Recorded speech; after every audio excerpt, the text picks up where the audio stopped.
Welcome to Club Damingo, brought to you by Cyclone Comics.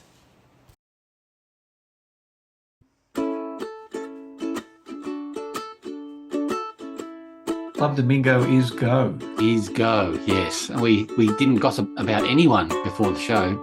Almost not at all. Almost not. Almost. We gossiped about each other. We didn't gossip That's about true. anyone. No one, yeah. What's going on? There's nothing, no one to gossip about. No, Well, Australian comics, Louis. come on. Louis loves the fact that there's that energy before we get on, that there was something we were talking about before we got on. We'll have to make up. Talk about. We'll have to make up some shit. Oh, we'll make it up about Louis. Yes. So, what's happening? Not much. How you been? You're getting ready for some teacher job for kicks in tomorrow, doesn't it? Yeah. I start tomorrow, 2 days a week this try.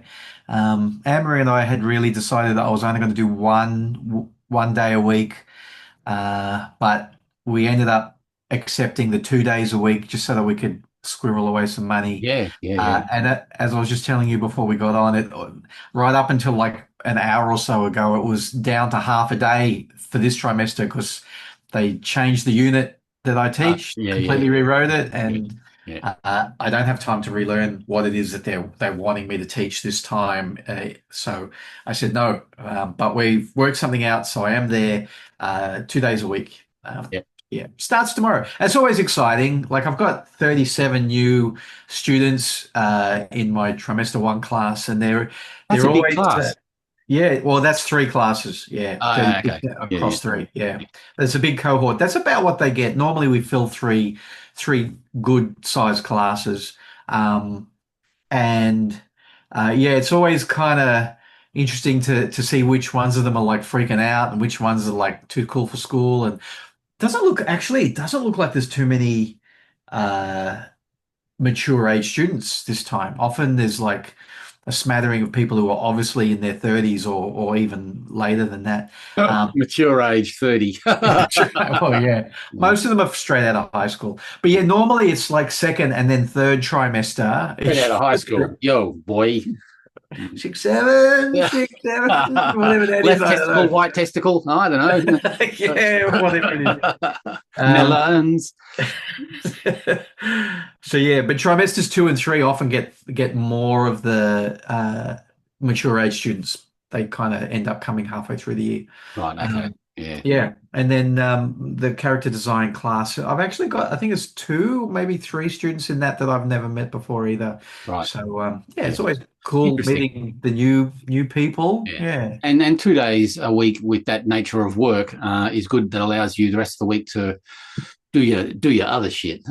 That's right. Get I don't even know what you. Yeah. Anyway, so it allows like Mondays now, and we're recording today on Monday instead of Tuesday because of all of this. I was going to go. Mondays will be this and a little bit of prep, and then I'll probably just try to do admin. And you already noticed I started the cleanup in here finally. That's right. So that kind of thing is what I think Monday will end up being, and then Thursday, Friday will be comics, and Saturday, Sunday will, if there's nothing else on, be comics as well. So. Yeah, I think it might be easier doing the Monday chat recording for us because if we do it on the Thursday, I can't guarantee it being edited in enough time for Thursday night. And Thursday night is a nice, sweet release time that people are used to now. So I think, Monday, Tuesday, Wednesday, and Thursday.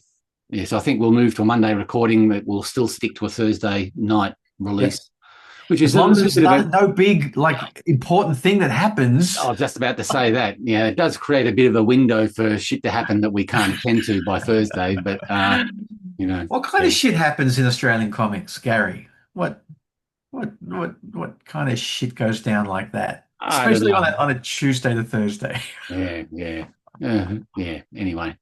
So the last week on a personal front for me has been quite interesting as well, that my eyes are recovering well, they're still a little bit swollen, but I've been crying lots because we had to put our Great Dane down during the week as well, Nellie. So there's been a bit of a big loss in the family. And we've also got a boy, he's 25, who's had a knee operation that he's recovering from as well. So it's been... That's a human boy. That's a human boy, yeah.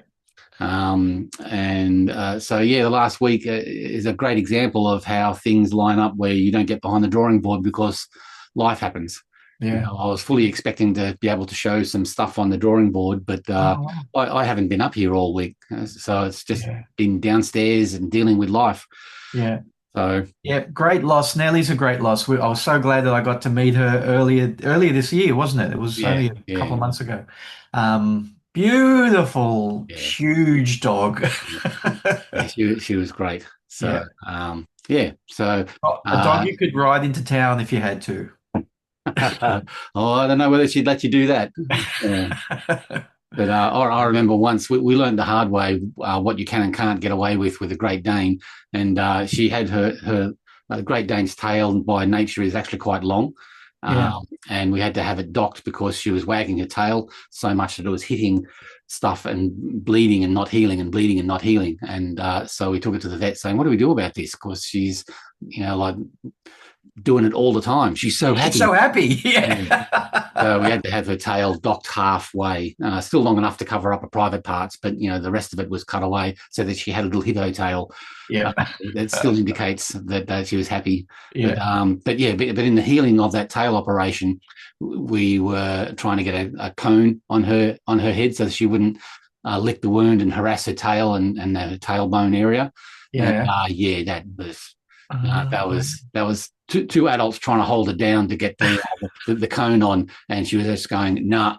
It was like World Championship Wrestling. She just she was having none of it. I've never seen Beau so frustrated with an animal at all in her life. Crazy. So we ended up. Did she get aggro? Not Belle, the dog. Did Nellie get aggro? No, she didn't have an angry bone in her body, and God bless. She was just more frustrated and scared. And no, I don't want the cone on my neck. I don't want the cone on my neck. Yeah. And so she ended up not having the cone on her neck. Yeah. So you don't get to bully a Great Dane around if it doesn't like to be bullied. Yeah. Which plays to her lovely personality as well, because under all other circumstances, she was happy just to go with the flow, and you were surprised that she was happy to hang around with all the humans when we came up to your place, right? Because it was me and Anne Marie and Danny Best and Lyndall. Danny Best and Glenn Lumsden. Lumsden came. Was there anyone else there? That's enough. I think our house tops out after a while. Oh, Christopher Downs came by. Yeah. So that was a lot of people, but she was actually like quite happy to sit and be with us. So, it's Blossom that's the scared one. Our Labrador visual across. She's having visitors. I'll be this way down the corridor. Huh? I'll be out the door. But she actually is getting much better as well. She's quite brave when it comes to socializing now because she's had a traumatic childhood. Right. So she's quite fragile, but she's quite good now. And on visits like you were talking about then, where there was 8 to 10 people in the house, Blossom to hang around and still be wary, but sitting on the bed, sort of going, "What the hell's going on?" was quite amazing. Usually she's long gone and tell us when they're gone, kind of thing, when the visitors are left.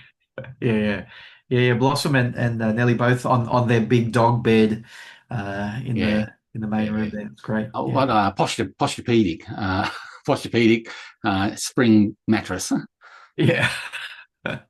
You need that with Great Danes. Here's to Nellie. Yeah. Good on you, Nell. On you, Nell. So with that in mind, as in nothing has happened much over the last week, except for the launch of the Folio website, which we'll talk a little bit more about. But I thought we'd go into this email that we got this morning, if that's okay with you, from Rook.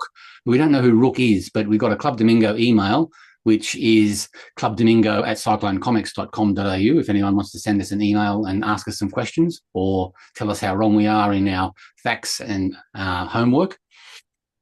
But anyway, Rook writes, "Hi, Gary and Tim. I really enjoyed last week's episode. It's great to hear about long-term projects coming to fruition." I think he's referring to the Greener Pastures film finally being released and screened after such a long duration of production. How long is that from Woe to Go again? I know you said it before on the. It'd be 2 to 3 years, I reckon. Yeah. From first conceiving that we should do something. But yeah. Yeah, yeah. I actually, sorry to interrupt, Rook. I actually during the week, because I was looking, we're doing a little BTS behind the scenes uh, featurette as well, like a good probably 10 to 15 minutes worth Mm. of Right. BTS stuff. And I was just looking through that. And I wanted to have a look at the old scripts to see what the evolution of the story was. Because in my script folder for the project, there's 9 folders, as in these are completely different sets of scripts. And I didn't go all the way back, but I went further back than I expected I needed to find the uh, the seeds of what ended up on screen. So stuff that we wrote, like in I reckon script number 4, was actually ending up in the final thing. Right. And there was definitely like a day where Nick and I were kind of frustrated with it. We're just not getting the story. And like I said, Nick used to live nearby, and he came over. We had some lunch, and then we just sat. And he just said, "Tell me some of the stories of greener pastures." And I just told him a whole bunch of Mm. stuff about what it is, and he wasn't so much a brainstorming session, but it was a conversation where he was teasing a story out, which was interesting, and that ended up being almost what we had on screen, but nowhere near what we had on screen. It's really interesting because Michael got that and went, "No, this is not right," and rewrote it because that version didn't even have Colleen in it, so it didn't have our Colin Yeah, slash right. Colleen. Yeah. It had other characters, and it was pretty genius of Michael to go, but we can turn this back into Colleen. Um, and then he wrote a script that was far too long with lots of really interesting stuff in it, a lot of visual metaphors and stuff. But it's like so much of that had to go, like um, partly because of time, but also because of every time you need to set something up takes an hour for a shot. So Yeah. you just have to keep everything really neat and tidy. Um, and so then Nick kind of got that, and then that was like it was a pretty laborious process and not much fun a lot of the time of just teasing that down and down and down until it was like super tight. Um, but and hopefully Nick and Michael aren't listening, but even if they are, what I was really looking for was what the stuff that I kept on because these are PDFs and I would just make notes on the PDF. Every time a new draft came through because this is like 9 separate folders full of scripts, and then each folder had anywhere between 2 and 22 drafts. Yeah. Yeah. So every time a draft would go back with my notes, and I can remember like for probably 4 folders worth, I would be saying stuff like, "I want this in here," or "It really needs a such and such," or "This line would be cool." And I just wanted to see how far back my badgering was, and Is this the same much stuff of or it. just different suggestions or the same things that If it was a different script, it would be different suggestions. But like I said, there's probably at least 4 scripts that were like alternate universe versions of the same story. yeah. And so a lot of my notes did run across all of them. And there's like I don't really. It's hard because I don't want to give it away, and I feel like everyone's seen it now, and only you know 200 people at most have seen it. But there are lines in there and aspects of character interaction, which at one point I remember putting a note that said, "I'm going to stop putting in all my notes that I've been putting in for the last 5 drafts or whatever, because if they're not making it in yet, then I'll stop badgering you with it." But still, a lot of that stuff ended up coming in, just like just sometimes simple things like how to get I mean, you've seen it in the trailer. I'm pretty sure it's in the trailer. Where Trevor's looking, it's nighttime and he's looking out the window at the cityscape from his office. Yeah. So there's a reflection of him, right? Yeah. And he's got no horns. And then it swaps to the part where he's got his horns and he's chopping them off. And that was in multiple scripts, right? Long way back. But the way it was written, the way it was written was he was looking in the office bathroom mirror, and then we would have to do a flashback to his home bathroom mirror where he would be doing his morning chopping off of his horns. So it's like we have an office, and then we have the office bathroom, and then his bathroom from his flat. It's like there's so many setups there. I said, you know what, we could probably just have him look out the window of his office and just flash Mm. back from there. I think I was probably still thinking about flashing back to his bathroom, Yeah. but so it's like it that cuts out like a half a day shooting. The fact that it's like now just part of that nighttime thing where he's going, I don't think I should be here, and he's scratching his horns or his stumps. So just stuff like that all the way through. So yeah, it was. I spent a little bit of time looking through all of the old scripts. I remember getting one of the scripts because you were asking some advice about it or an opinion. And if that's any indication, because the script that I read is just there's nothing on it on screen for the final. Yeah, that was probably the one that I wrote. I definitely sent you and Mark Sexton one that I wrote, which was me trying to prove to Nick and Michael, prove or show rather, what I think what the importance of the multiple tensions were, which was city versus country, human versus animal, male versus female. Like there was a lot of those things I was trying to get into that. Yeah. I still really like that script. It had some really cool stuff in it. It was the one with the in the kitchen in the farmhouse with the older ladies. Is that right? Yeah. The Country Women's Association kind of vibe to it. Yeah, and I mean, a lot of it is still in there, and that's partly because I didn't make it up. It was part of a previous script, and then continued to subsequent scripts. But the whole idea in the one I wrote, Trevor is just sitting at his desk and just ringing people and booting them out of their houses one after the other, foreclosure, and just hating it and feeling like he was a terrible person.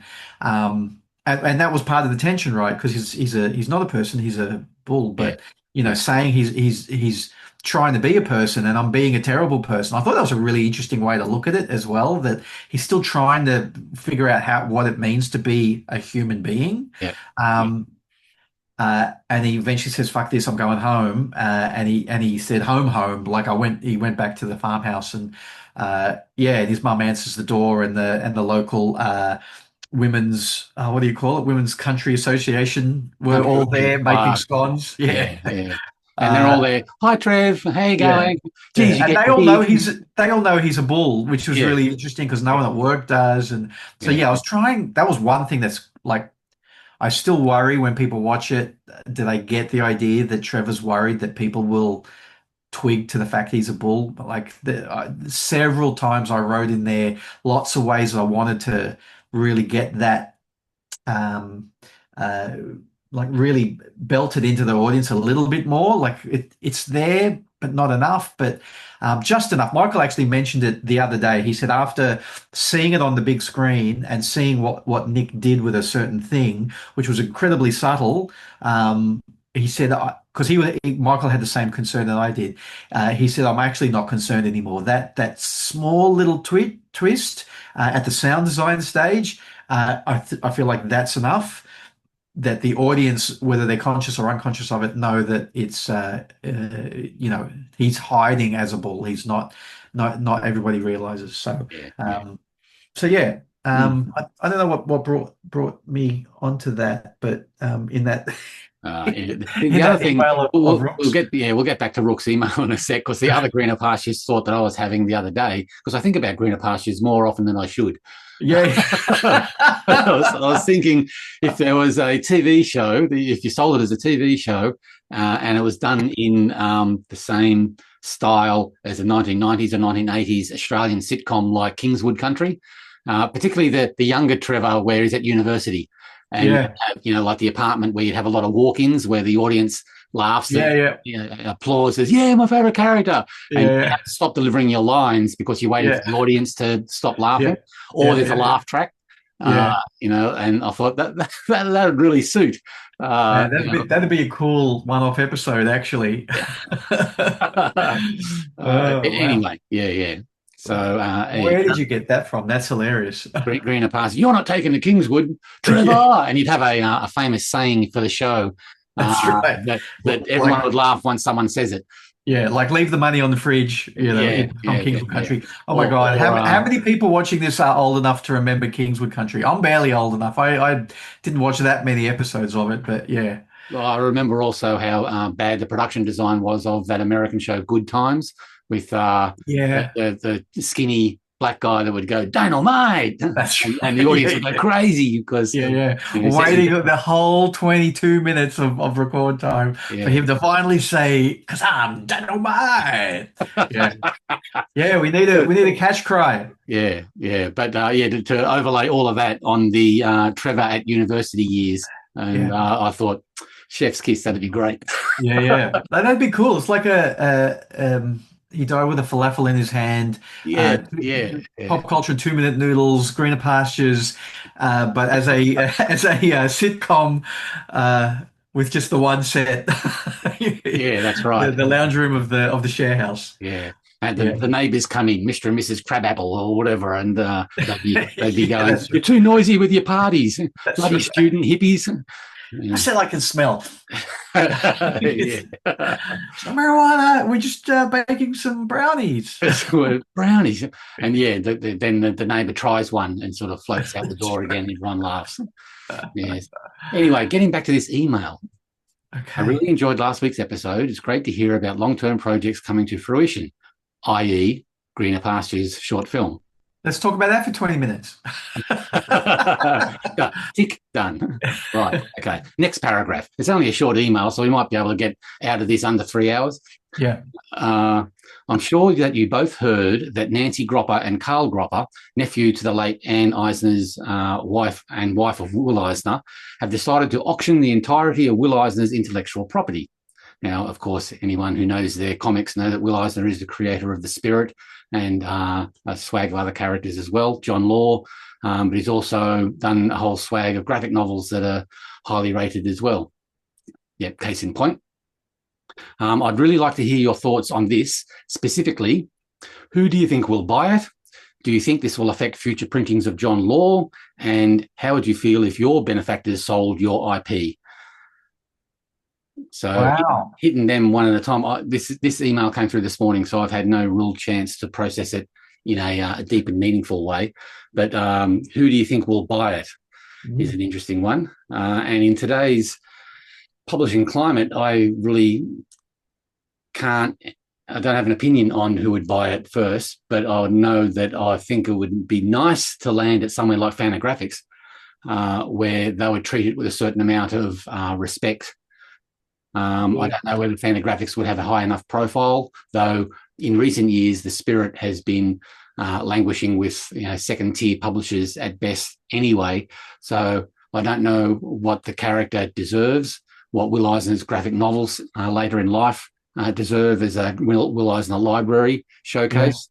So the license lapsed with DC because DC Comics had the license to print all of the Spirit, right? And did they end up that library? Is it like every single Spirit story ever? That's complete. Yeah. Yeah. Wow. Yeah. Because I know as an Eisner fan, right, but not an aficionado. I don't know everything about him, but I've got the artist editions, because I'm that much of a fan, but I'm not that much of a historian.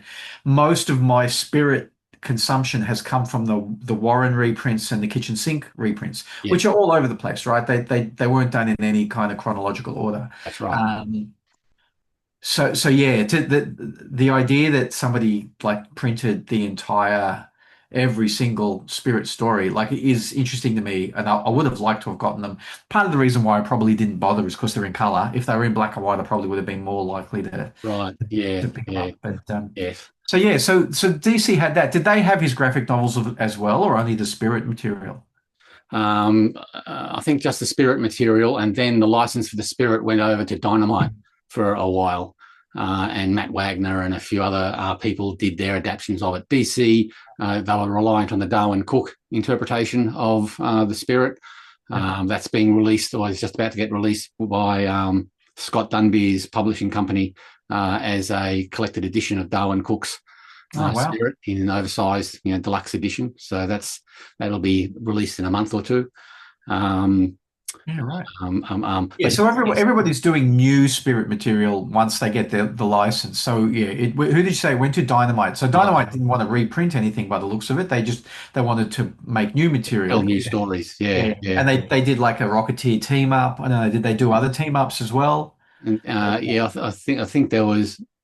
No, speaking out of school, I don't know enough to say, but I do know that his graphic novels, Contract with God onwards, 95% of them were published by W. Norton, which was a mainstream above ground New York publisher. Yeah. I think they still have the publishing options for those graphic novels. And of course, and John Law is licensed to Titan and Hardcase Crime at the moment. But I think that's all part of the package, that any contracts that are still alive would have to be honoured by whoever picks up the Right. the properties.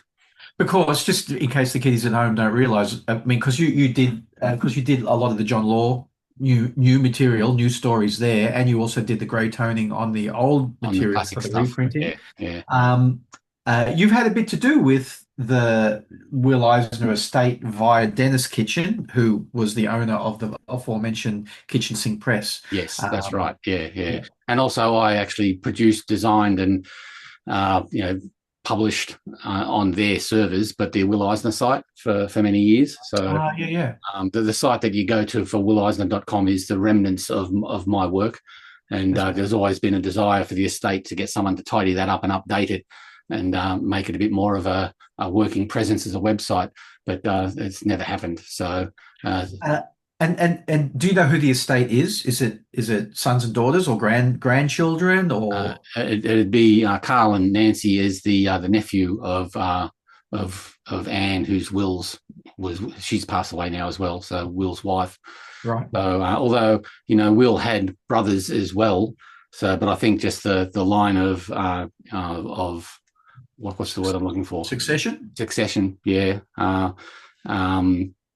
Went to the nephew, right. to Anne's nephew.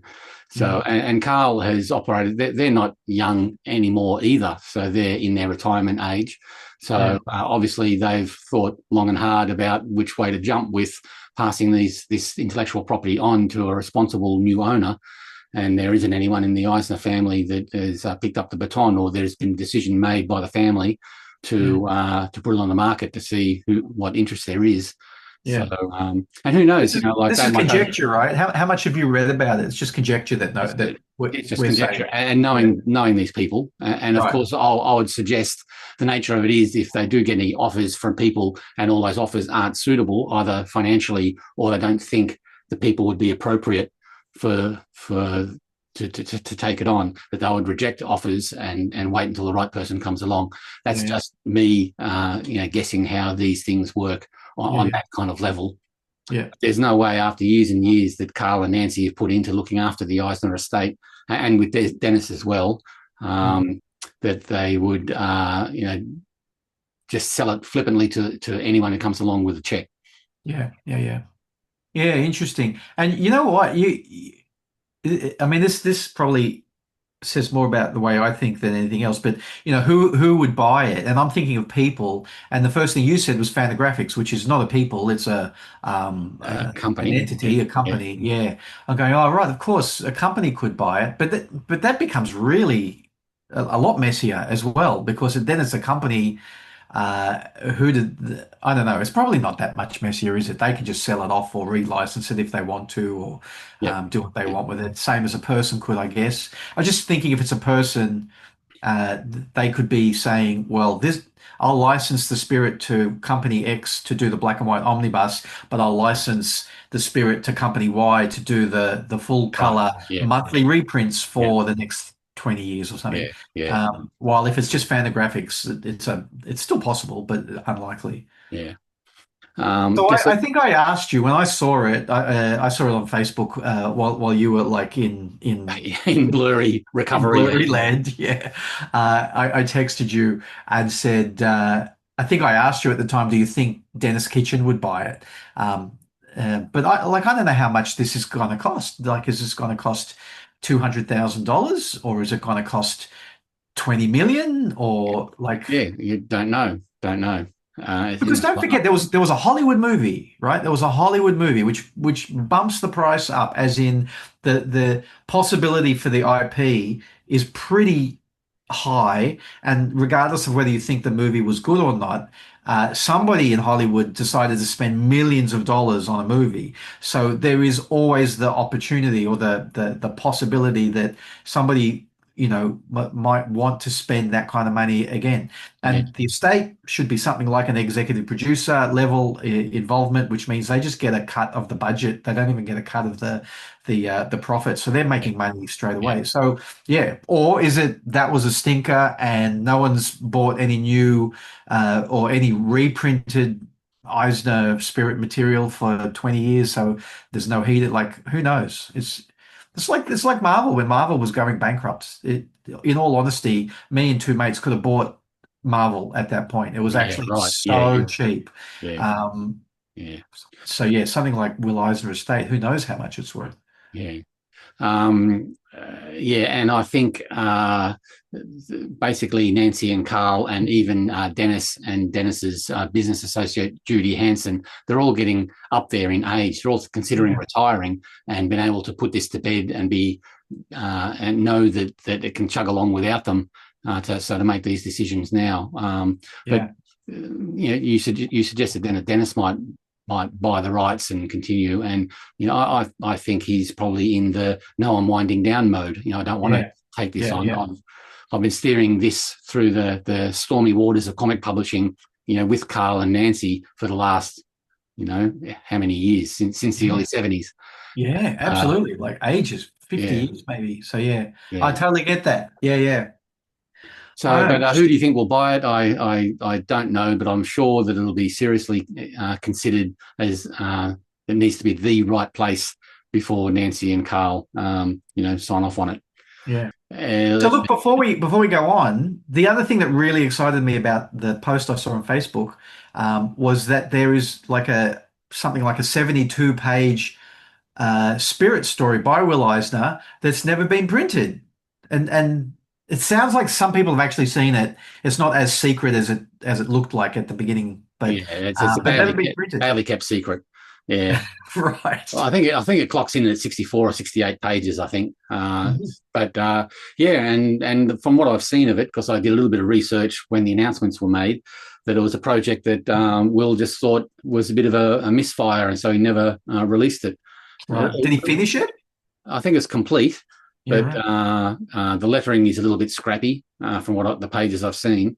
It's publishable as an artifact, but do you respect the artist's wishes that he didn't think it was good enough? Therefore, and that's the status of it at the moment. No bugger that. The rest of us want to see it. I get that as well.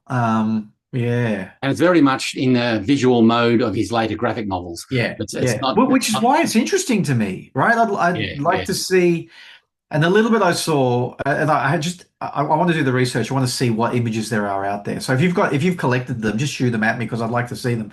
But I wonder whether or not it's like much more mature Will Eisner, even more mature than when he was finishing up with the Spirit, looking back at that and like doing a bit of a deconstruction and a personal debrief of what that means in his life then versus now and stuff like that. Yeah, I think you'd get a lot of that in the project, and it probably would not be satisfying to someone who is just a Spirit fan. No, I want the Spirit to go up against the octopus again in the grand final adventure, and all this kind of stuff.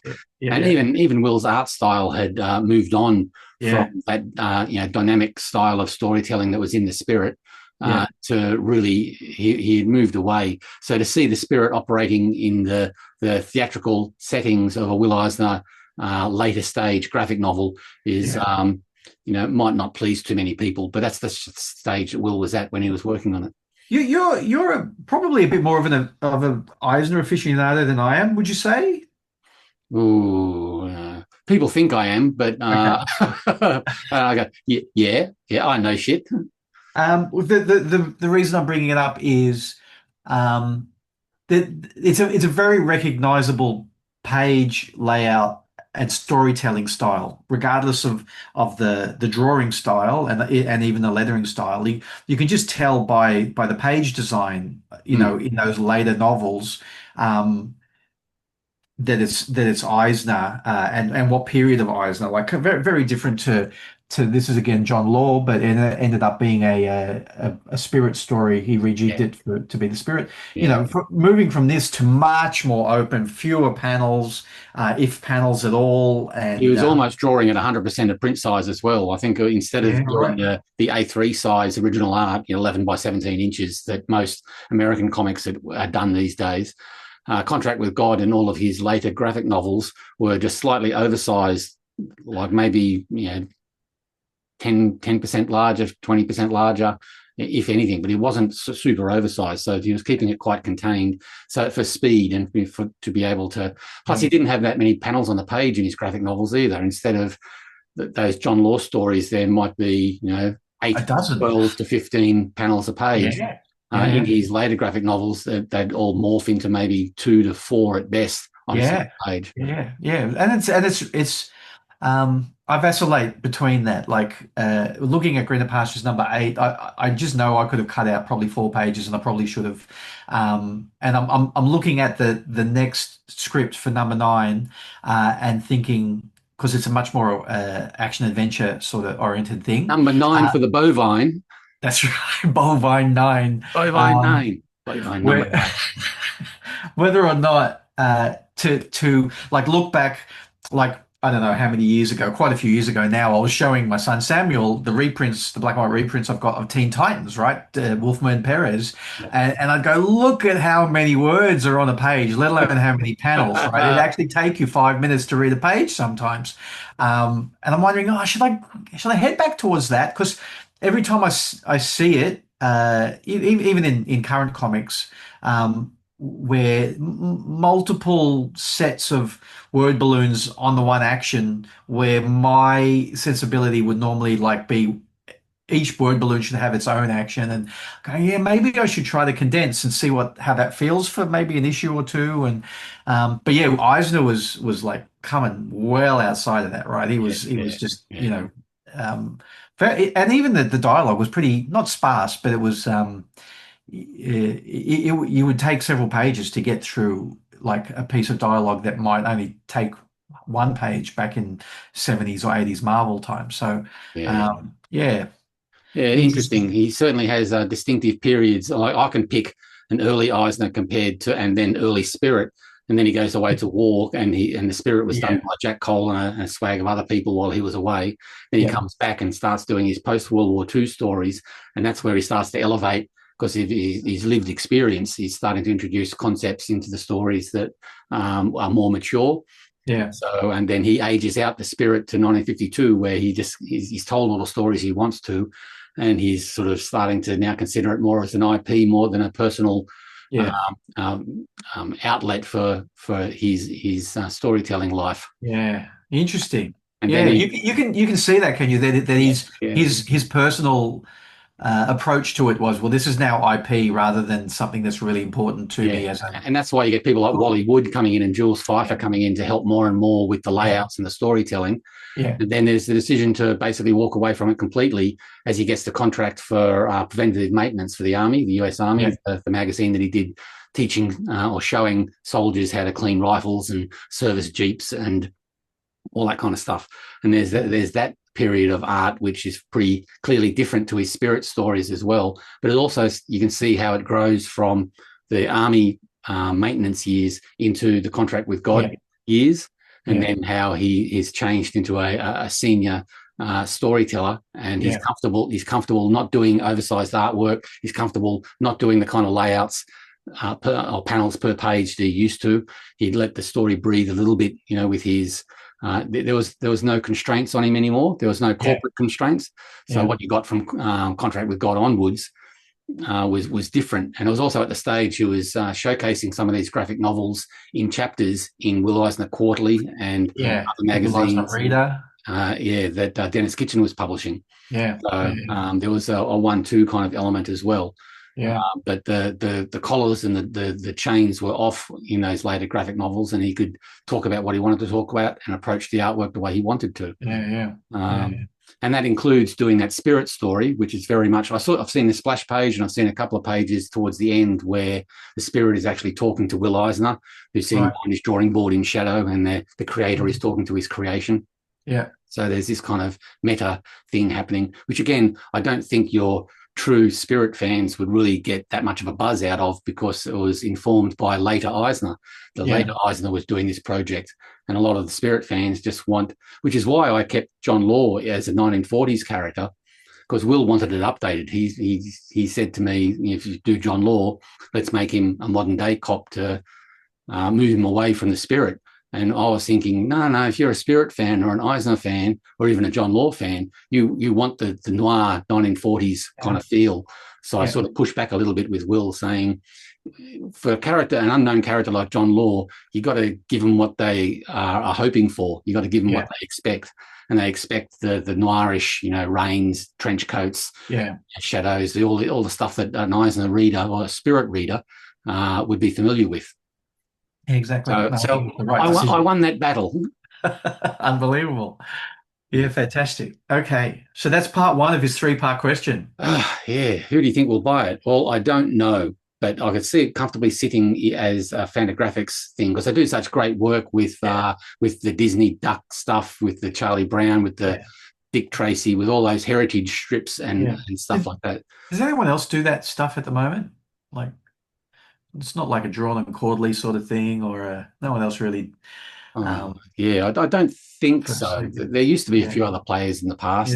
But, I think Fantagraphics, they do a wonderful, caring job on it if they're collecting or reprinting. It would depend. That would end up depending on how much ready cash Fantagraphics have got, because they're like every other publisher. It gets harder and harder, and they're kind of niche and exactly. So, right. Yeah.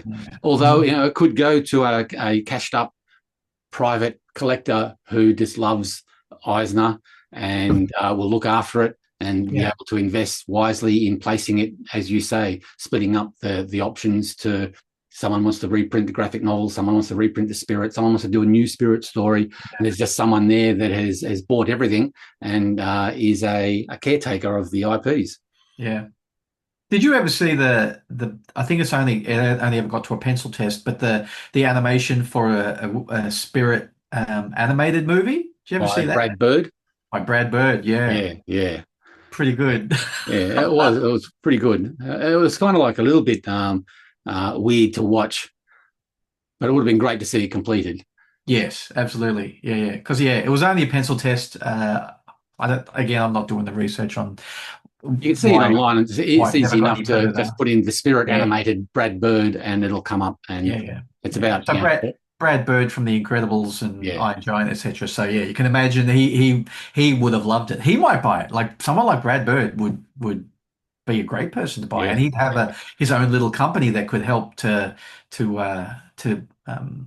foster it through to the next level of publishing. Or whatever. I'll give Brad a tinkle in case he doesn't know. Now, we've alluded to the fact that the Spirit was a Hollywood property as well at one stage. What was your opinion of the movie? I've only ever watched it the once, and I tried really hard, I think, to enjoy my time with it, and I don't think I did. I think that's enough on that next subject. And our director from the short film, Nick, he worked on that because a lot of the VFX was done in Australia. So he was a VFX artist at the time. So that's interesting. And he said there was very little cohesive direction, I think, but he was getting that on a number of films he was working on at the time.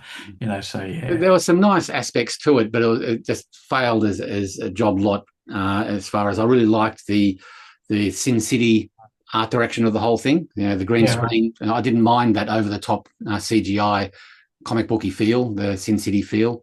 I didn't mind the casting of Gabriel Marked as Denny Colt. Yeah, sure. I liked the black and white deconstruction of the blue suit to the black suit to the red tie. And so he's wearing a black suit, red tie, and that nice little flashes of red. That whole sensibility, I think, worked really well.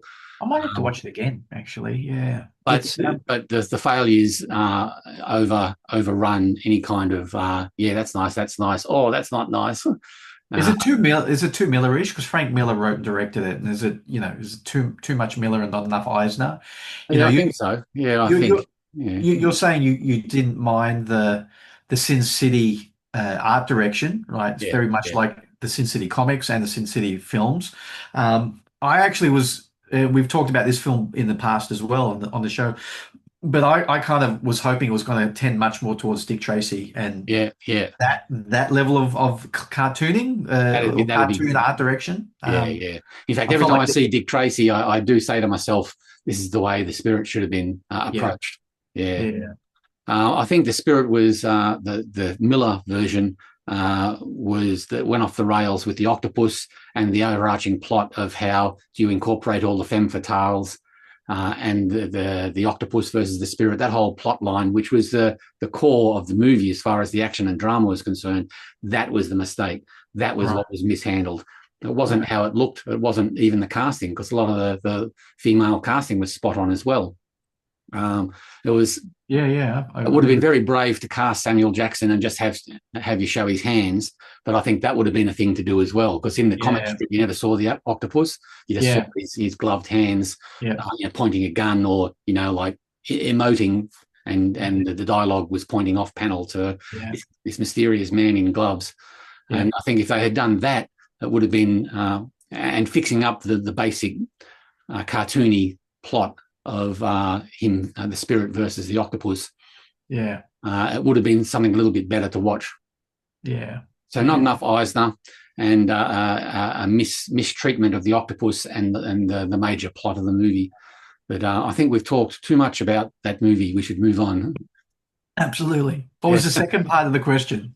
Do you think this will affect future printings of John Law? Only to the extent where if the contract is bundled in with the sale, then the contract will need to be adhered to. So it's currently with Hard Case Crime, Titan Comics in the UK.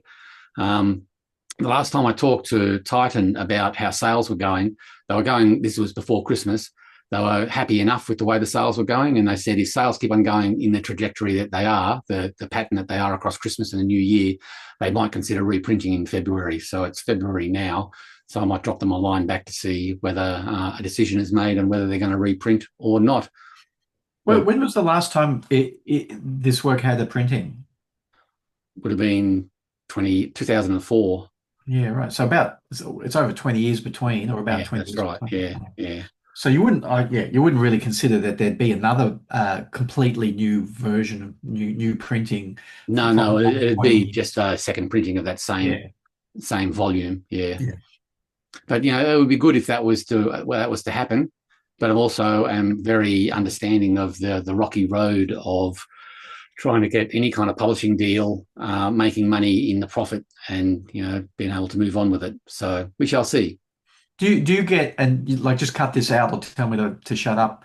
Do you get royalties from each sale? Is that how your deal with that works? I think if they were to reprint that I would probably get a royalty check of some description. Yeah. Cool. Yeah. Good.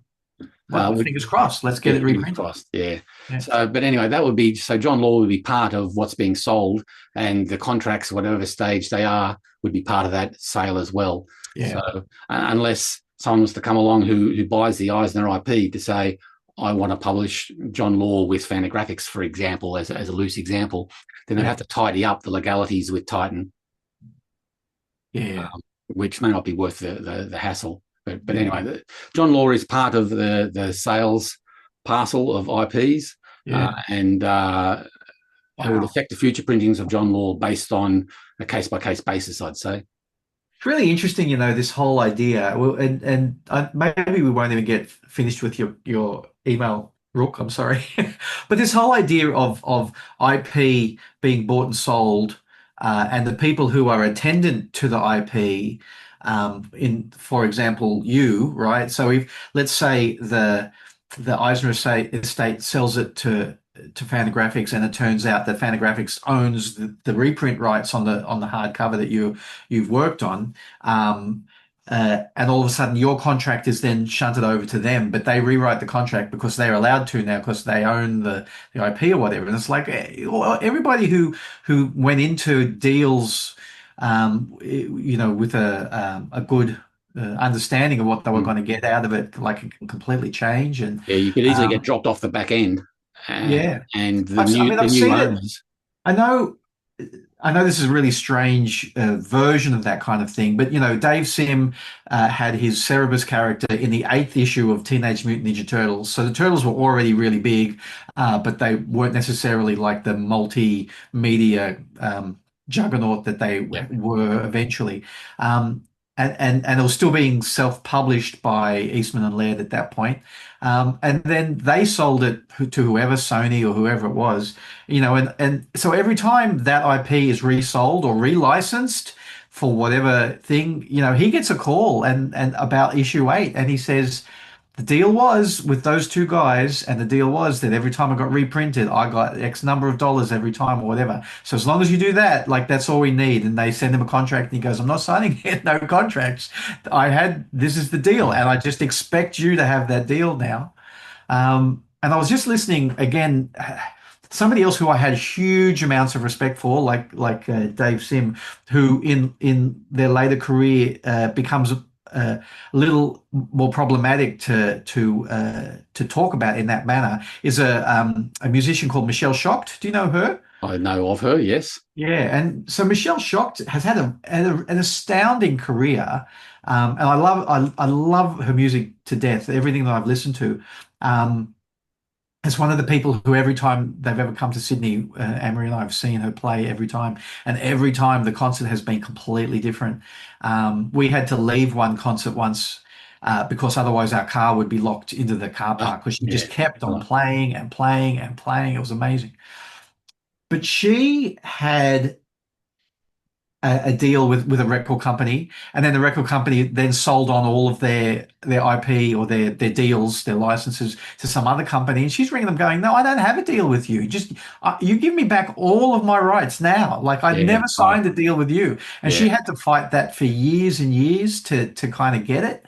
Um, and she's got this whole crusade, and say that in a good manner, but it's really full on. It's a rabbit hole I don't have time to go down into.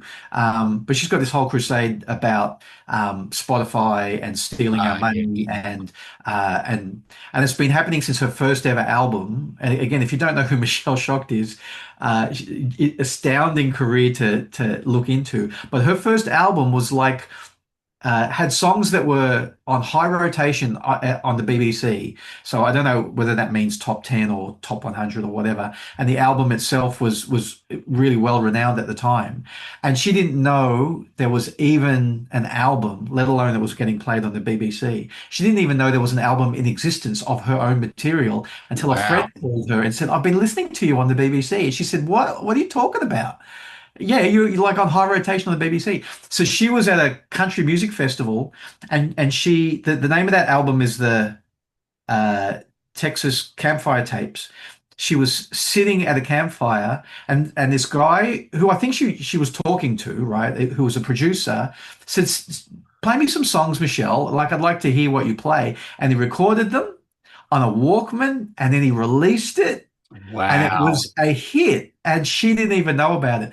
And it gets weirder and weirder because the Walkman's batteries were low, which means it was running slow in the recording, which Right. means when he converted it to vinyl, it runs a little bit fast. It's a little bit high pitched, and um, so she had to fight for years and years to get that back. Something Yeah. she'd Right. never even signed on for. It was just Wow. so Yeah. she's had IP copyright issues like since before her first album was released. And one of my favorite albums of hers was called Kind Hearted Woman, and you can't buy it. And there's nothing on Spotify.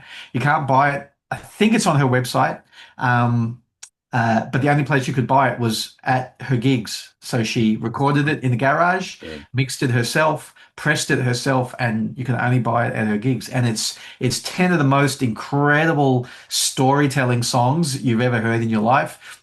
All of them I think every single one of them will make you cry. They're just so sad about death and the crops don't work and a stillborn baby and all these things. Just really incredible, heart-wrenching stuff. It's like, wow. And so many people don't get to hear this because you just won't deal with the institutes anymore, Yeah, understandably. yeah, So yeah. yeah. So Well, yeah, like it's a who tangled knows what web, and you got to watch what you're doing with all those contracts. And yeah, absolutely. yeah, So yeah, interesting. I know that was a bit of a tangent, but I just there's a biography on her at the moment, and there was two parts of it online for free that I listened to just last week. Going, oh man, and she's got such a great voice. She was reading her own biography that somebody else wrote, but her voice is so great to listen to, like a Texan voice, and right. yeah. Yeah, yeah. Oh, yeah, Boy. tangled web, all right. Anyway, That's for sure. Yeah. So, have we ever gotten this number two yet? yeah, we have future printings of John Law. And the last point here, how would Yeah, you feel if your benefactors sold your IP? Well, I'd the probably be, benefactors, as in our wives and kids. Is yeah, that what yeah. the And if, was referring? I would assume under those circumstances that I wouldn't be around. So Me I'd too. have no say. I'd have no say in it. You're Yeah. not going to haunt. You're not going to haunt the IP holders for the rest of I'll the see whether I have the ability to haunt. But anyway, yeah, that's an interesting one. How would you feel if your benefactors sold your IP? How far did we get into this on earlier episodes, Gary? Because we have talked about Legacy, succession and legacy. succession. Yeah, that's a better term. Yeah, Yeah, yeah, I yeah. don't know that we really got really meaty into it, but Oh, yeah. I think we did. I think Did we got we? fairly Okay. meaty. Yes. Yeah.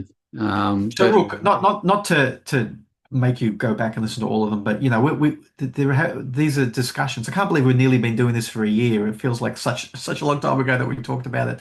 But yeah, this is something that Gary and I like consider. Yeah.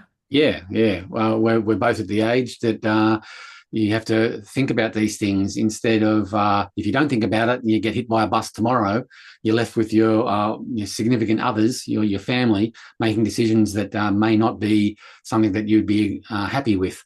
So And maybe they don't know the best way for themselves to benefit from it because they don't have enough exactly right. Yeah. So it comes experience. down to pre-planning Yeah. and to do the planning at any stage of your career sooner than when you're not around. Any Yeah. time is better than no time. So Yeah. figure out a course of action of what you would like done. Make sure the people around you know that the people you want to know that this is your wishes. Or if you don't know the wishes, they're all written down and put in a box in my studio marked X or whatever. But Yeah. something is better than nothing to let people who know what your feelings were and how you want your creativity to be presented when you're not around. Yeah. Yeah.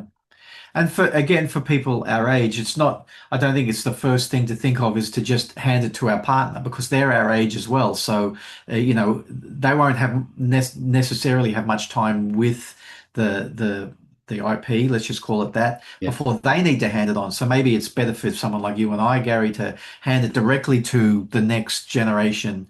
Um, yeah, so I think, again, in my house, we haven't really talked about it enough, and I have brought it up with Anne Marie. Did we bring it up with Samuel or not? Samuel and Annabelle, but I feel like Samuel's probably the natural successor there because he's already into comics and yeah, he loves my comic, which is. I don't ever take that for granted just because he's my son. I don't think he necessarily has to love it, but he really does. And yeah, he's worked in a comic shop and he does his own indie minis. So like he knows the whole breadth of what comics are. yeah, yeah, And I think he would be a great help to Anne Marie, my wife, as maybe the primary holder. I don't know. yeah, yeah. That's right, exactly right. And if you don't have that, I mean, the Australian comics history is riddled with rights succession and or lack thereof, where people like who are into republishing and trying to save all this history, like Nat Carmichael and Comic Oz, they try and track down the families, and there's a lot of dead ends there because this stuff hasn't been clearly put in place. Mm. And that goes for like dozens of Australian characters from the 30s and 40s and 50s that Yeah. might it'd be great. It's a great idea. Reprint all of this character, but to trying to find the rights and to get permissions from the right people. We're dealing Yeah. with family members that don't know anything about what great uncle Yeah. Wally used to do. Oh, he was a cartoonist, was he? And there's so many dead ends, and so it's for modern cartooning and cartoonists. If you do have an IP or a body of work that you want to look after or place after you've gone, you need to make these decisions now and put it in action now. Yeah. Because you never know when things will happen. Yeah, yeah. Hey, at least your stuff is mostly self-contained in the Chaloner, Yeah, mostly. yeah. Yeah, Well, I've got Michael, who is co-creator and co-owner that's of right. Greener Yeah, Pastures. yeah, yeah, So yeah, it's not just me saying Samuel take it over because he's got wife and daughters as well. So yeah, yeah, yeah. yeah, and I tell you, in case we didn't talk about it at the time, but Michael and I have had not enough, but a couple of emails go backwards and forwards where we're trying to work out what to do with that, but not enough. Making this movie kind of took over when we Yeah, started to yeah. really look into that. So yeah, And this decision making about legacy as well ties into keeping which we talked about a month or so ago, 2 months ago, about keeping your computer files in order and a database of what you have, what you don't have, so that someone who does have to look after your estate when you're not around can clearly find stuff. yeah, So I know my computer is a mess. I can only imagine that if Belle was to sit down to try and fossick around how I've stored things, it'd be almost impossible. So to do that kind of bookkeeping and database work before you get along is a good idea as well. Oh my God. I think all the Greener Pasture stuff is on one drive at least. Yeah, yeah, yeah. But yeah, once you get onto that, yeah, trying to streamline it all. And it's not so hard if you're younger, but it's good to get these habits when you're young. But when you get Yeah, to our age with so much scar tissue of different projects over the years, it's a yeah, little bit more difficult if you haven't got it in place already to yeah, go back and have to organize your filing system for when you're not around. But yeah, I think it's an important thing to do while you can. yeah. What's Rook's exact wording? How would you feel if your benefactors sold your IP? Wow, because that's not exactly what we were answering just then. Um, how would I feel like if I handed it on to Anne-Marie and Samuel and then they sold it? If they sold it for lots of money, that would be great. Yeah, At least somebody's made some money out of it eventually. Um, how would I feel if they sold the IP? The thing is, it's a bit like I'm trying to think of an example, but it for me, Greener Pastures is like it's not quite a done in one, but there is the story and it is told, and it's like this is the novel, right? yeah, yeah, yeah, It's yeah, as long as I would hope, as long as it's being published or available for reading, that's the main thing there. And as long as no one's getting ripped off, including the new IP holders or the old ones, whether it be my family or whoever, as long as no one's getting ripped off, like I yeah. think, but that's very rose-colored glasses way of looking at it, I think. Plus, also the concept or the idea of my IP being passed along and then it being a weight around a family member's neck is not pleasant at all. So if they feel that I don't know what I'm doing, I'm at a loss, I've talked to friends, family, and experts in the field, and I still am adrift, I need to sell it. That's totally fine. I would not Yeah, want my IP and the ownership of it to be a burden when I'm not around. So yeah, if that means selling it, if they get a check for it that they think is appropriate, well and good. If they do yeah, nothing with it, I can't do anything about that because I won't be around. But yeah, like I certainly don't want it to be a weight. yeah, So yeah. That's a good way to look at it too. I think, but maybe Rook is also asking, what if it was sold to Rob Liefeld and then he decided to redraw the entirety of the Jackaroo, uh, you know, in between breakfast and lunch every day, just chuck out 5 pages a day of his version with all pouches and I'm not putting down Liefeld, but it's like a completely different sensibility, right? That's yeah, the reason why I pulled that name out of my head. They're now taking your IP and redoing it. Or I often wondered. I think Dave Stevens, who invented the Rocketeer, I think it's his sister who's the estate owner of the Rocketeer, right. and I think she's got a real love for it, as well as her brother, obviously. But she's often, and I don't look at it because I'm not rich enough, but she's often selling memorabilia off via eBay, I think to keep the estate afloat, maybe. Yeah, I don't know. yeah, right. Um, uh, so she's got access to a lot of memorabilia and sketches and drawings and etc. But I guess she's also the one who's making the decisions on yes, Dynamite can do a crossover between the Spirit and the Rocketeer, and yes, I sign off that story, and I sign off that page. So there's that as well. I've not read any. I don't think I've read any Rocketeer material other than what Stevens himself made. And probably the same with the Spirit. I don't think. Oh no, I read that new Spirit Adventures that you Yeah, were in yeah, the yeah. last issue that never came out. Have you read any of the Darwin Cook stuff? No, I didn't. I didn't ever get like onto the next Yeah, yeah. Oh, it's very, generation of very, that very stuff. good. It's No, very, I have no doubt. Yeah, yeah. But I yeah, often wonder, like for Stevens especially, would he be okay with it? Would he be like if he was still alive, if he hadn't died from cancer, would he'd probably be working in Hollywood or something, I would say, rather than on comics because it was just so time consuming, or maybe he'd be a fine artist or something. Would he still be okay with signing off on all of these other projects so that he's got this income passive stream. income? Yeah, Yeah, passive yeah, income from his IP, which for me, I would be fine with that. If it was greener pastures, right, I'd be fine if somebody else could take over and figure out a passive income from it. yeah, yeah, Um, and I think, like you said, with Will Eisner, at one point it transitioned in his mind from being an important storytelling device or vehicle to an IP that he makes money out of instead. So I guess Eisner would be okay with whatever's been happening with it as long as the quality is high. So I guess that's a part of the question that Rook is asking there as yeah. well. And no matter how trashily a person may interpret your IP and how annoying it might be, or off brand, there's always the original stuff that hopefully is still in print and circulating. So, Yeah. for every interpretation that is off the rails and a bit whack, you can always go back and read the originals if you're interested enough. Yeah, exactly. Yeah. Yeah. So I think that's a really interesting aspect of it.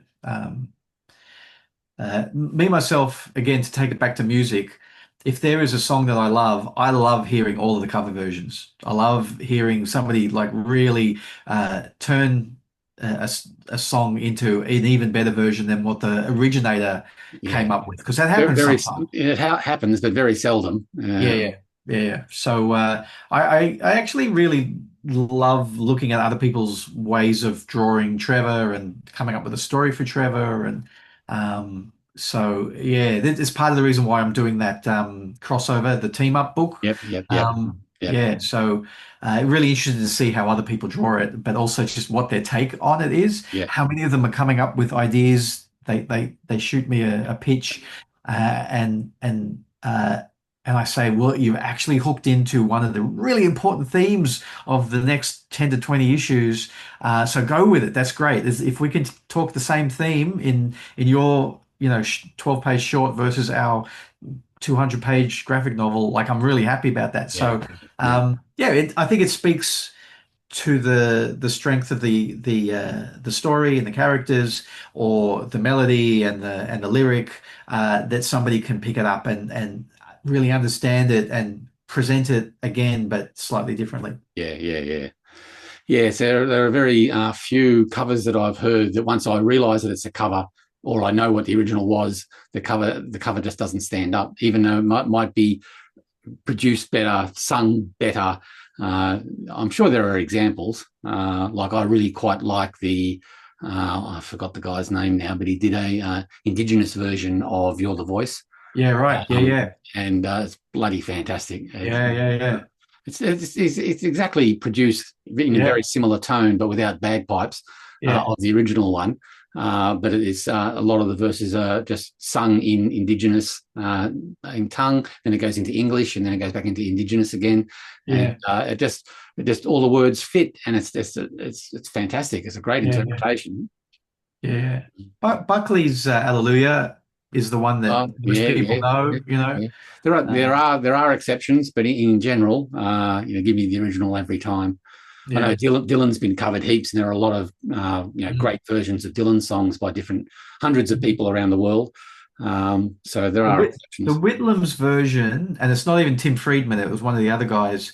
The Whitlam's version of Tangled Up in Blue Right. Okay. Yeah. is astounding. It's Yeah. really astounding. And I can say that because I haven't really listened to the original version, maybe only once or twice to see what the original was. But like the spiral of the intensity of that song and therefore the storytelling and the way that they produced it, and introducing more and more instruments, which as a young person I didn't realize, but the number of times I've listened to that and go, oh my God, yes, I can hear that they're introducing more and more, and by the end of it, it's a wall of sound versus something that was Yeah. very stripped Yeah. back. And I love it. I love that kind of stuff. So yeah, and you're right. Probably not as often the cover is as good as the original, but I do love to just see what the different takes are. Yeah, yeah. Being a fan of Bruce Springsteen, he gets covered a lot. So I have been exposed to a lot of alternate versions of his material. And I mean, he does enough alternate versions of his own material to It's that muddy too. that water. Yeah. But it's rare covers of Bruce songs that are better than what he's done himself or experimented with himself. Yeah. So I come from that kind of framework as well. Yeah. Yeah. Yeah. I still Frankie Goes to Hollywood's version of Born to Run is pretty amazing. Yeah, I did see that after you mentioned it a couple of months ago, and it was good, but geez, yeah. I mean, I've heard Bruce do a really ballad version of Born to Run. It's absolutely superb as well when he slows it all down. Yeah. And yeah, anyway, that's another show. Yeah, that's right. It's fantastic. Yeah. Cool. Wow. Are we about done for the day? Yeah, bloody Rook took up the whole show. Yeah. Thanks, Uh, Rook. Yeah. Hey. Yeah. You asked me before we came on, what's that grey smudge on your drawing board? Because it was over on the drawing board. You could Yeah. just Yeah. see it in the distance there. That's lovely. Yeah, so that was it's an A3 print, Yeah. which I did for the film. It's based on a photograph of Hitchcock. Alfred Hitchcock. Yes. Yeah, on the set of Psycho. So I drew Trevor in the same That's kind of beautiful. pose. That's beautiful.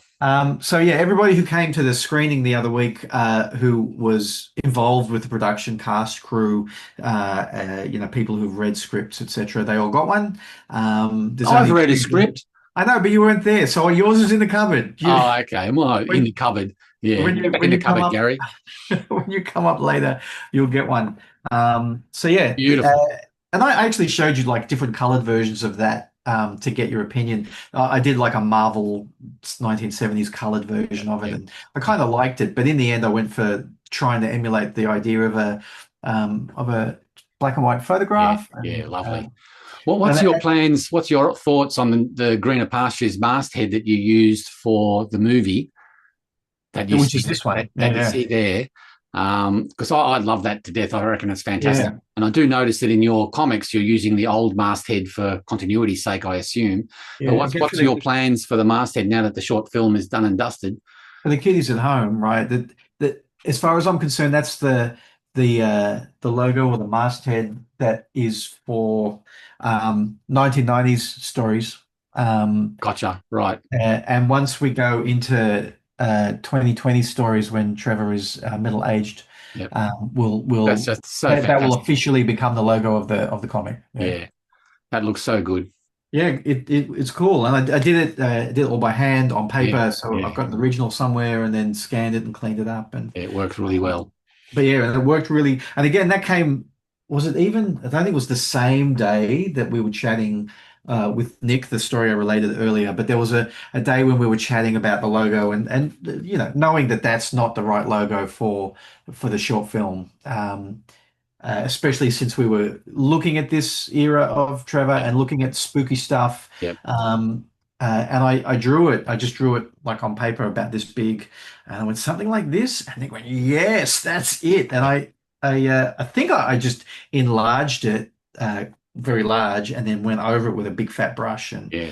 Lovely. What's Yeah, your I tell you plan what, then? people ask when they look at especially the first teaser that came out, which had this like stark white on black, I think it was. Said, "Oh, the logo's great. Who did that?" What do you mean, who did that? I did that. You jerk.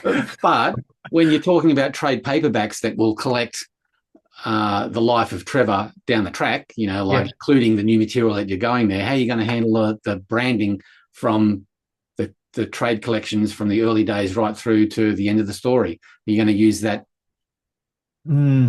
Well, the first trade paperback, which I'm still remastering, has a new drawing of that basically. So as Yep. far as I'm concerned, that's kind of I lucked into that with my first cover. That's a pretty powerful image that I can repeat.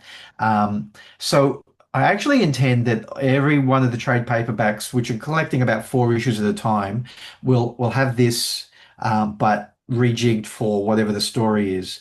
And I would actually really like to continue to use that even into the 2020 stuff, so that when Right. you have all of the trade paperbacks all lined up, um, they will all have versions of Trevor at different times of his life. And so the first 4 issues, are him gaining his sentience, for want of a better word, leaving the farm, finding his friends, getting a name, and settling in the university. So that's the 4 issue arc there. And then the next 4 issue arc is basically the night at the circus, because it's like two-parter at the circus. The next part is later that night at the pub and shenanigans.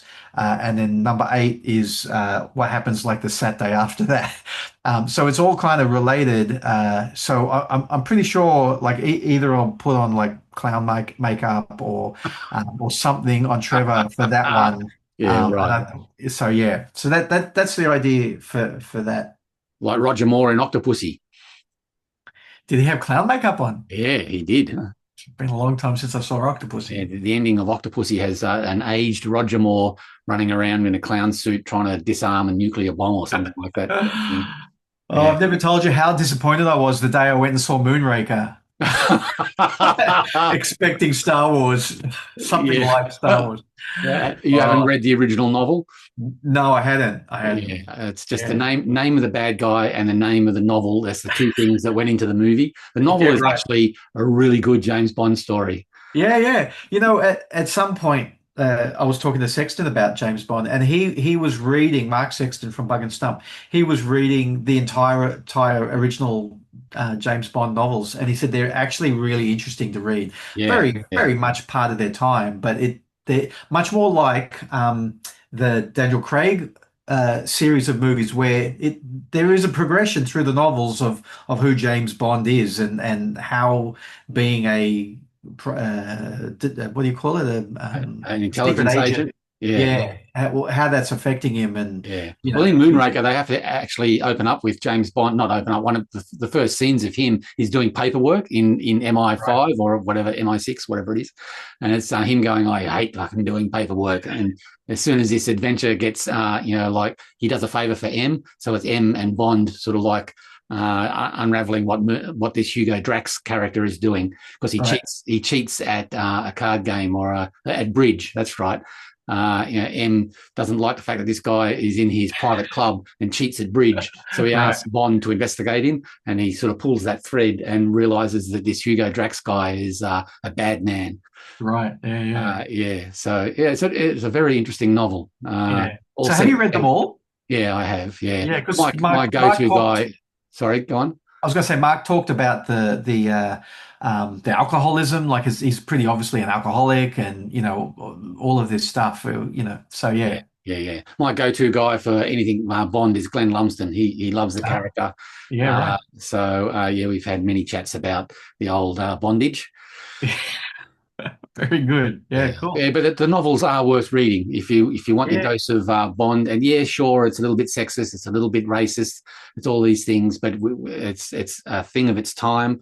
And read it for the James Bond stuff that is lacking in the movies. Yeah. yeah, yeah. Yeah. Wow. So we moved around so much today. Anyway, I was going to say that everybody who came to the screening got a postcard. Yeah, what's on the back? Just out of curiosity. Just a QR code to get to the trailer and some links, etc. Yeah, nice. But yeah, so everybody walked away with a piece of artwork. I had 200 of those printed, so I've got a couple of those left as well. Right. Okay. Yeah. On my side of the creative equation, I'm now that this week of death and mayhem is out of the way, I'm buckling down to get some drawing done. So hopefully by next show, I might have some layouts or some finished art to show. Yeah, because you said, I don't know if it was on air or just before, that if you had the week that you were planning, you'd have art to show. What are you working on? Like what art for which? The Wolfman story. Fantastic. So, yeah. Woohoo! It's getting to the point now. I've got Beau Jardine hassling me because he's doing a Wolfman 4-issue series called Wolfen, which uses my Wolfman character in it. So I'm sort of trying to pace myself to get something up and online before he releases his book, so that it all kind of makes sense. Not that it's that the plot or anything is interweaved, just that Beau's using the character for his own purposes. But I'm sort of the year has gone by and he's finished 4 issues and I'm just starting. So he's keeping me honest. I've been thinking I should contact Beau and ask him if he wants to do a Green and Pastures team up with either Nightside, or set it back when Nightside and The Rock was still like a team, a couple. I'm sure he'd think that was a lot of fun. Yeah. So I might, but yeah, he's got his Kickstarter right now, right? Number 8. Number 8. All of the issues beforehand, if you want. Nightside, and I think it's a slightly larger issue. Yeah, sorry, what was that? I think it's a 32 or 36 pager instead of a 28 pager or something like that. So it's slightly larger, but it's a big one, issue number 8, and then 9 finishes it off. Yeah. So I think I backed the first Kickstarter and then decided, unfortunately, I'm going to have to wait until all of them are out, and then I'll buy them all. So when Kickstarter number 9 comes out, I'll buy all 9 of them, even number 1 again.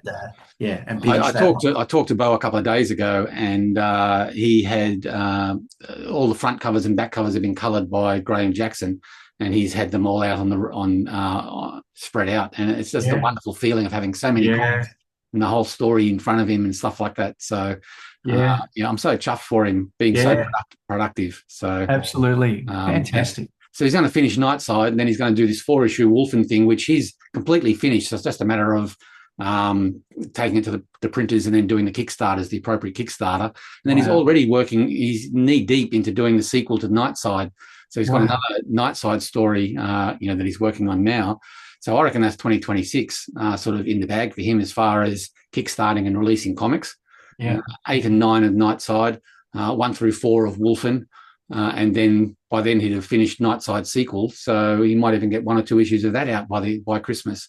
Jesus, what a powerhouse! What a powerhouse! Yeah. What a powerhouse. So more comics, more often. That's it. He's more making us look bad. Exactly. I'm happy that he is, but I'm also not happy that he is. And the other side of the equation, I've got Beau going, come on, Gary, where are your werewolves? Where are your werewolves? That's all well and good. And I've got all of my notes, all of my layouts, all of my, like plots and scripts and things like that.